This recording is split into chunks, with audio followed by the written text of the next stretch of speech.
कुछ चीजें ऐसी हैं जो स्टडीली इंक्रीज हुई हैं, कुछ चीजें ऐसी हैं जो स्टडीली डिक्रीज हुई हैं। कैपिटल एक्सपेंडिचर के लिए गवर्नमेंट को लोन लेना पड़ेगा। जो जीएसटी या इनडायरेक्ट टैक्सेस है उसका कॉस्ट रिलेटिवली पुअर पे ज्यादा पड़ता है। All this I am teaching you not in the percentage of GDP. ये 5-6 चीजें हैं जो आपको याद करनी पड़ेंगी। लास्ट मिनट में करंट वरंट के चक्करों में नहीं पड़ेंगे, बेसिक ही है जो एग्जाम पास कराएगा।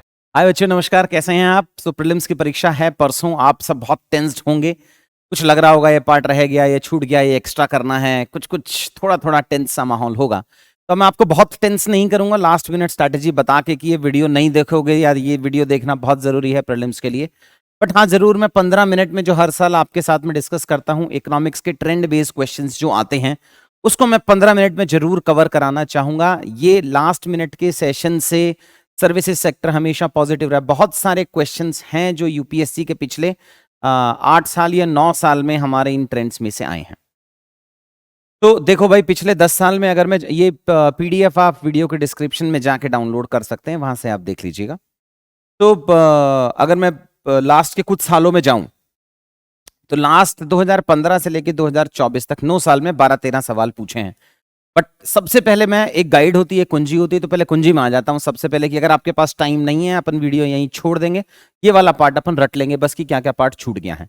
कुछ चीजें ऐसी हैं जो स्टडीली इंक्रीज हुई हैं, कुछ चीजें ऐसी हैं जो स्टडीली डिक्रीज हुई हैं, कुछ चीजें ऐसी हैं जो फ्लक्चुएटिंग है। फ्लक्चुएटिंग तो भूल ही जाते हैं, जो दुनिया में कुछ नहीं चल रहा वो फ्लक्चुएट हो रहा होगा। हमें क्या याद करना है? जो स्टडीली इंक्रीज हुआ है, कंटिन्यूअस इंक्रीज हुआ है या कंटिन्यूअस डिक्रीज, उसमें से भी कुछ चीजें हैं जो कॉमन सेंस से सॉल्व हो जाएंगी। तो कॉमन सेंस वाली को मैं यहां काट दूंगा। ये 15 चीजें हैं जो स्टडीली इंक्रीज हुई हैं, ये 3 चीजें हैं जो स्टडीली डिक्रीज हुई हैं। सिर्फ यही हमारे काम की हैं। और इस 18 में से भी 10-12 हम अपने कॉमन सेंस से काट देते हैं, बची हुई रट लेंगे। फिर भी अगर आपको कुछ याद करना होगा तो मैं 15 मिनट में आगे आपको एक्सप्लेन करूंगा ही। तो सबसे पहले मैं आया, स्टडीली इंक्रीज क्या हुआ है? स्टडीली इंक्रीज मतलब कंटिन्यूअस, हर साल जो बढ़ रहा है वो कौन कौन से पैरामीटर्स हैं। देखो भाई, सबसे पहला capital expenditure. Now we know that the whole government is focusing upon increasing the investment, increasing the capex. तो in absolute terms capex obviously will increase in the last 5 years। तो ये कॉमन सेंस से काट देते हैं अपन। Second आता है direct tax as a percentage of GDP. Now the government is focusing upon making Indian economy better in terms of tax collection. यहां तक ठीक है। इन जनरल हम कहते हैं कि direct taxes are good and indirect taxes are not good because indirect taxes are they cost heavy in terms of poor population। इसीलिए हम कहते थे कि indirect tax का शेयर कम होना चाहिए। जैसे जीएसटी है, GST will be levied on both this pen। एक पुअर फैकल्टी भी पे करेगा और एक रिच फैकल्टी भी पे करेगा। 18% ही जीएसटी इसके ऊपर। तो जो जीएसटी या इनडायरेक्ट टैक्सेस है उसका कॉस्ट रिलेटिवली पुअर पे ज्यादा पड़ता है, तो इसलिए इनडायरेक्ट टैक्स का शेयर कम होना चाहिए। इंडिया के केस में इनडायरेक्ट टैक्स और डायरेक्ट टैक्स का शेयर सेम था। गवर्नमेंट वाज फोकसिंग अपॉन कि डायरेक्ट टैक्स का शेयर बढ़ा दे। तो लास्ट 5 सालों में direct tax as a receipt of GDP has increase. ये अपन याद कर लेंगे, कॉमन सेंस में नहीं बैठ रहा। कोविड आया, कोविड के बाद में गवर्नमेंट ने कैपिटल एक्सपेंडिचर बढ़ाया। अब कैपिटल एक्सपेंडिचर के लिए गवर्नमेंट को लोन लेना पड़ेगा, तो इसका मतलब पब्लिक डेट विल इंक्रीज। ये भी कॉमन सेंस से हो जाएगा इन absolute terms. Again all this I am teaching you not in the percentage of GDP, because GDP अपने आप में बढ़ेगा घटेगा, उसका एक परसेंटेज अपने आप में घटेगा घटेगा, तो बढ़ेगा घटेगा, सॉरी।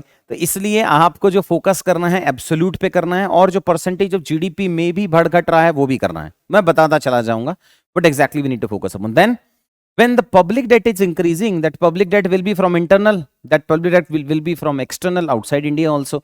तो external debt is also increasing, ये भी सिंपल हो गया। नेक्स्ट आता है remittances. We know from last 5 years the government is doing really good. 10 साल में तो रेमिटेंसेस का फिर भी फ्लक्चुएशंस था कोविड की वजह से, बट पिछले 5 साल में post Covid it has increase almost $130 billion के आसपास में पहुंच गया है। और जो सेकंड कंट्री है, आई थिंक मैक्सिको है, वो 70 से भी कम है। तो ऑलमोस्ट सेकंड हाईएस्ट से डबल है हमारे रेमिटेंसेस। फिर चाइना है। तो remittances to India I think ये भी हो जाएगा स्टडीली इंक्रीज। मिल्क प्रोडक्शन तो अपन फेमस ही है इंडिया मिल्क प्रोडक्शन के लिए। Per capita availability of milk में भी बढ़ रहा है। Total oil seeds production and total area under oil seeds production, ये भी याद रहेगा बिकॉज गवर्नमेंट फोकस ही कर रहा है ऑयल सीड्स पे। रशिया यूक्रेन वॉर हुआ, डिपेंडेंसी था, उसको कम किया। ओवरऑल हमारे प्रोडक्शन पे फोकस करेंगे तो ऑयल सीड प्रोडक्शन भी कम होगा। ये आता है फूड ग्रेन प्रोडक्शन जो अपने को याद करना है, because government is now focusing upon doubling farmer income double करना है तो अल्टरनेट सोर्सेज पे फोकस करना पड़ेगा, हॉर्टिकल्चर पे फोकस करना पड़ेगा, फ्लोरिकल्चर पे फोकस करना पड़ेगा, फिशरीज पे फोकस करना पड़ेगा, बट बेसिक रिमेन्स बेसिक। वो आपकी प्रिपरेशन के लिए भी है, लास्ट मिनट में करंट वरंट के चक्करों में नहीं पड़ेंगे, बेसिक ही है जो एग्जाम पास कराएगा। फूड ग्रेन प्रोडक्शन इंक्रीज हुआ है लास्ट 5 ईयर्स में। कॉमन सेंस तो ये कहता है कि फूड ग्रेन प्रोडक्शन कम होगा, क्योंकि food grain production less remunerative है, लेस रिटर्न आता है, तो फार्मर इनकम डबल करनी है तो हमें बाकी सोर्सेज पे जाना पड़ेगा, बट ऐसा नहीं है। फूड ग्रेन प्रोडक्शन 5 साल में बढ़ा है। फिर institutional credit to agriculture sector बढ़ेगा ही यार, क्यों नहीं बढ़ाएगा। फिर expenditure on social sector absolute terms में ये भी बढ़ा है, लास्ट ईयर का डेटा नहीं दिया है वैसे गवर्नमेंट ने इसमें। लेबर फोर्स पार्टिसिपेशन अपने को पता है कि लास्ट 5 ईयर्स में पड़ा है, और वर्क फोर्स पार्टिसिपेशन रेट ये भी बढ़ा है 5 ईयर्स में, ये भी कॉमन है।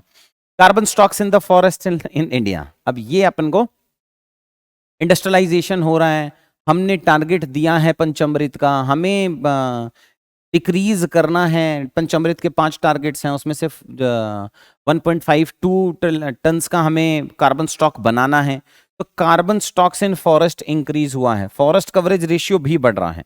थर्मल एनर्जी जनरेशन कैपेसिटी, ये याद रखना पड़ेगा कि हम बात कर रहे हैं पंचामृत की रेन्यूएबल एनर्जी की, बट क्या थर्मल भी बढ़ा रहे हैं हम? हाँ भाई, एनर्जी सिक्योरिटी के लिए हमें थर्मल एनर्जी भी बढ़ानी पड़ेगी, तो थर्मल भी बढ़ा है 5 साल में, renewable energy based generation capacity भी बढ़ी है, नॉन फॉसिल फ्यूल भी बढ़ा है।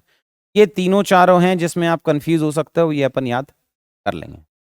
नेक्स्ट आता है डिक्रीजिंग। डिक्रीजिंग में ये जो सारे डेफिसिट्स है ना भाई, ये पिछले 5 साल में कम ही हुए हैं। आप primary deficit, fiscal deficit, revenue deficit कुछ भी उठा लो, ये सारे deficit as a percentage to GDP कम हुए हैं, इसको याद करना पड़ेगा।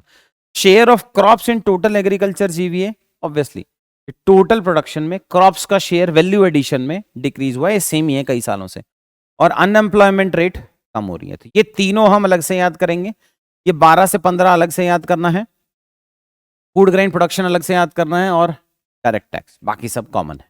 एक बार पॉज करके इसको याद कर लो।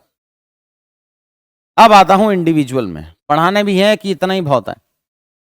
ये क्वेश्चंस हैं जो पहले वाले क्वेश्चंस यूपीएससी ने पूछे हैं इन सालों में। अब इसका पीडीएफ मैं आपके साथ में शेयर कर दूंगा, जिसको इंटरेस्टेड हो वो इसको एक बार पढ़ सकता है। मेरे को नहीं लगता है कि आपको 20-25 मिनट से ज़्यादा लगेंगे, I think so. Just read जो मैंने समरी कुंजी आपको बताई, और उसके बाद में ये just go through all this things. इसमें मतलब मैं पढ़ा भी सकता हूँ, बट अपने पास टाइम नहीं है यार, एग्जाम है परसों, तो इसमें कितना ही अपन और डिस्कस कराएंगे कैपिटल एक्सपेंडिचर वाला। तो उस कुंजी को याद कर लो। बाकी मैंने आपको ये आपको इजी बनाने के लिए पीपीटी जरूर बना के दे दी है। फ्लक्चुएटिंग याद नहीं करना है, कंटिन्यूसली ट्रेंड में सिर्फ 5-6 चीजें याद करनी है। थर्मल बढ़ रहा है, रेन्यूएबल बढ़ रहा है, फॉसिल फ्यूल का प्रोडक्शन बढ़ रहा है, कार्बन स्टॉक्स बढ़ रहे हैं। देन फर्स्ट में जो अपन ने पढ़ा था, फिस्कल डेफिसिट्स कम हो रहे हैं, पार्ट याद नहीं आ रहा है। या direct tax as a receipt वो स्टेडिली इंक्रीज हुआ है, और टोटल फूड ग्रेन प्रोडक्शन। ये 5-6 चीजें हैं जो आपको याद करनी पड़ेंगी। इसके एंड में मैंने कुछ क्वेश्चंस दिए हैं, आप जरूर उन क्वेश्चंस को सॉल्व कर सकते हैं, जो एक्सपेक्टेड क्वेश्चंस हैं, जो आप मुझे लग रहा है कि अपन यहाँ से निकाल सकते हैं, इसको सॉल्व कर सकते हैं। ये हुआ मेरा ये जो सेशन देना था, आप लोगों के साथ डिस्कस करना था, ताकि जो ट्रेंड बेस्ड 1 या 2 क्वेश्चंस आते हैं वो अपने गलत नहीं हो पाए। बाकी प्रीलिम्स की परीक्षा है, सिर्फ परीक्षा है, गर्मी का सीजन है, उसका थोड़ा ध्यान रखिएगा आप। एंड जो आपने अभी तक स्ट्रैटेजी बनाई है उसको कोई बोल दे अदर देन भगवान खुद आके बोले उसको चेंज नहीं करेंगे, तो लास्ट मिनट में कोई चेंजेस नहीं करने हैं, कोई लास्ट पीडीएफ्स नहीं पढ़नी है, कोई करंट का ये नया बुकलेट आ गया उस पर फोकस नहीं करना है। ब्रॉडली कितने क्वेश्चंस अटेम्प्ट करने होते हैं अगर आप मेरे से पूछेंगे तो anything above 85 I think is good. Near by 85 के आसपास में आप कवर करेंगे तो रफली इट विल वेरी फ्रॉम कौन सा अटेम्प्ट है, कितना पहले प्री पास किया है नहीं किया, उस सब पे वेरी करता है। बट यूपीएससी ने 3 क्वेश्चंस तो हटा ही लिए हैं, 2-3 क्वेश्चंस अभी भी क्वेश्चनेबल हैं, बट फिर भी मुझे लगता है कि इस साल यूपीएससी उससे कुछ सीख लेगा और अपने क्वेश्चंस को थोड़ा लेस कंफ्यूजिंग बनाएगा। कॉम्प्लेक्सिटी और कंफ्यूजिंग 2 अलग चीजें हैं। शायद हल्का हल्का यूपीएससी कंफ्यूज हो गया कॉम्प्लेक्सिटी के मामले में कि नहीं मेरे को इतना कॉम्प्लेक्स बना देना है। इन चक्करों के हिसाब से मुझे ऐसा लगता है कि इस बार क्वेश्चंस थोड़ा स्ट्रेट फॉरवर्ड ज़्यादा आएंगे। तो टन्स ऑफ गुड लक यार। परसों मिलते हैं कुछ कीज़ के डिस्कशंस के साथ, और उसके आगे जो हमारा मेन डोमेन है मेंस का, जिसमें डेली आंसर कुछ कुछ कंपोनेंट्स हैं, बाद में डिस्कस करते हैं उसके बारे में। ठीक है बच्चा लोग, all the very best, thank you so much.